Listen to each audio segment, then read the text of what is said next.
తులారాశి. ఈ రాశి వారికి కొంత కలిసి వస్తుంది. ప్రయత్నాలు ముందుకు వెళ్తాయి. నూతన అవకాశాలు మెల్లగా వస్తాయి. ఆర్థిక పరంగా కొన్ని సందర్భంలోపట మీరు మధ్యవర్తిగా ఉండవలసి వస్తుంది. ఎవరికి కూడా మీరు మధ్యవర్తిగా ఉండకండి. జమానతు ఇవ్వద్దు. ప్రయత్నాలు ఫలిస్తాయి. కుటుంబ సభ్యుల యొక్క సహకారం ఉంటుంది. ఉద్యోగస్తులకు అనుకూలంగా ఉంది. ఈ రాశివారు ఈరోజు సంకష్టహర గణపతి స్తోత్రాన్ని చదువుకొని నమస్కరించండి. మీకు సర్వ సంకటాలు తొలగి అనుకూలిస్తుంది. శుభయోగం కలుగుతూ ఉంటుంది. వృశ్చిక రాశి. పరిస్థితులు కొంత అనుకూలంగా ఉంటాయి. ఆరోగ్యపరంగా మీకు అనుకూలంగా ఉన్నది. పిల్లల ద్వారా శుభవార్తను వింటారు.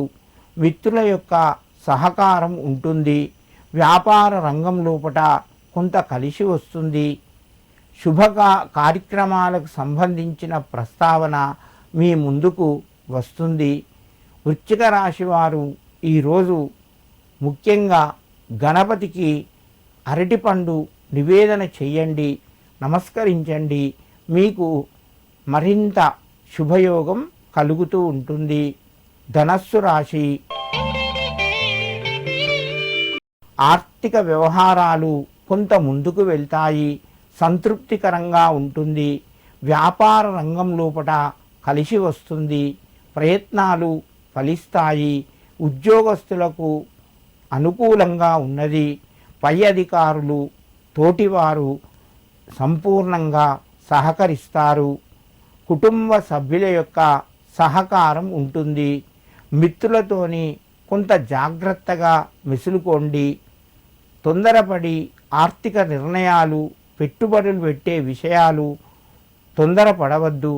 నెమ్మదిగా ఆలోచించి నిర్ణయించుకోండి. ఫలితాలు అనుకూలంగా ఉంటాయి. ధనస్సు రాశివారు ఈరోజు సంకష్టహర గణపతి స్తోత్రాన్ని 3 సార్లు చదువుకొని నమస్కరించండి. మీ యొక్క సంకటాలు తొలగిపోయి అనుకూలంగా మీకు ఫలితాలు వస్తాయి.